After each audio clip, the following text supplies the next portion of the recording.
En 1970, Edgar Frank Codd, un científico informático de IBM, publicó un paper que cambiaría para siempre la forma en que almacenamos y gestionamos la información. Sentó las bases de datos relacionales, un concepto que hoy es fundamental en la informática moderna. Y en este video exploraremos qué hizo que este paper fuera tan revolucionario y cómo sigue impactando nuestra vida digital.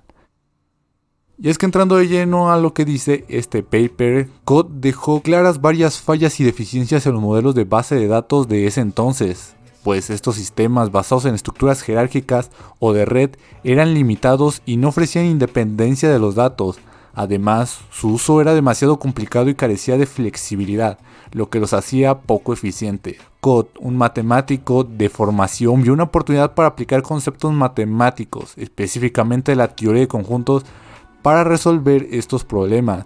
Su idea fue crear un modelo basado en relaciones, es decir, tablas que pudieran organizar los datos de manera lógica y flexible. En su paper, Codd introdujo varios conceptos revolucionarios. Primero, propuso que los datos se organizaran en tablas, donde cada fila representara un registro y cada columna un atributo. Codd se apoyó en los trabajos de matemáticos como Cantor y Schild, cuya teoría de conjuntos es la base del modelo relacional. Según Codd, los datos se agrupan en relaciones, actualmente llamadas tablas. Segundo, introdujo las claves primarias y foráneas. Una clave primaria es un dominio o combinación de dominios, que identifica de manera única cada fila en una relación. Las claves foráneas, por otro lado, permiten establecer relaciones entre tablas, garantizando la integridad de los datos. Uno de los aspectos más importantes del paper es la idea de la independencia de datos.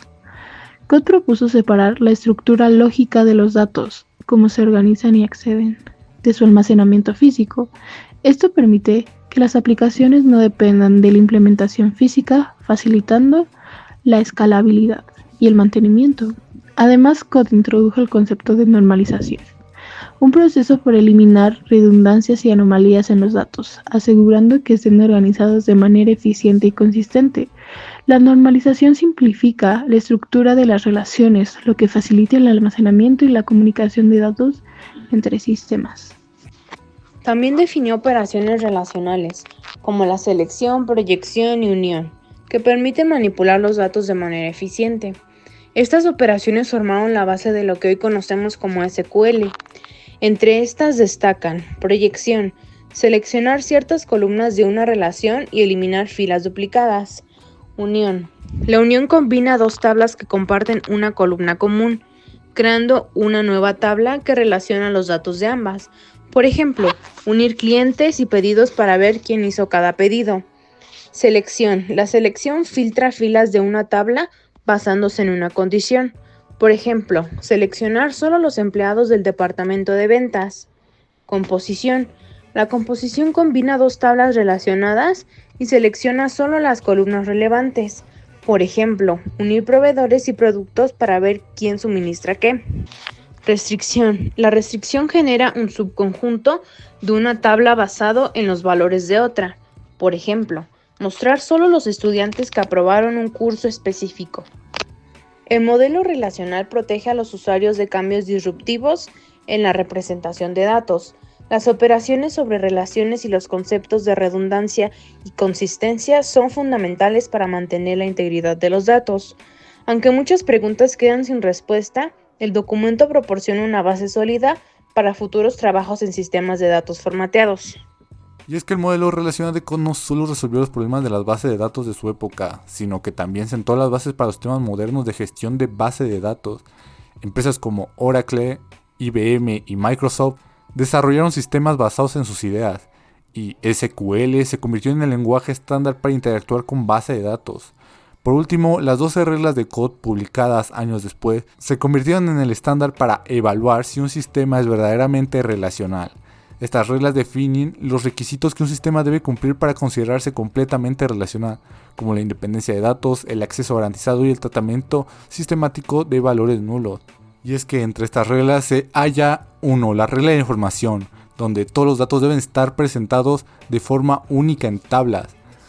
Regla del acceso garantizado. Cada dato debe ser accesible mediante una combinación de nombre de tabla, clave primaria y columna.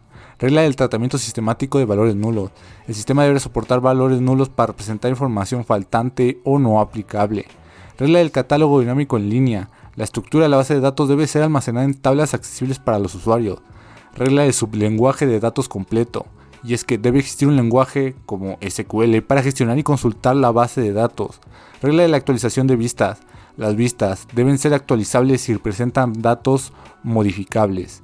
Regla de la intersección, actualización y eliminación. Y es que debe ser posible realizar operaciones de inserción, actualización y eliminación en cualquier tabla. Regla de la independencia física y la independencia lógica. En estas dos reglas, uno nos dice que los cambios en la estructura física no deben afectar las aplicaciones, y en el otro los cambios en la estructura lógica no deben de afectar las aplicaciones. La 10ª regla es la de la independencia e integridad, donde las reglas de integridad deben estar definidas en el sistema y no en las aplicaciones. Regla de la independencia de distribución. La base de datos debe funcionar igual, esté centralizada o distribuida. Y como última regla, esta dice que no subversión. No debe haber formas de evitar las reglas de integridad relacional. Por nuestra parte, esto sería todo. Muchas gracias por ver el video.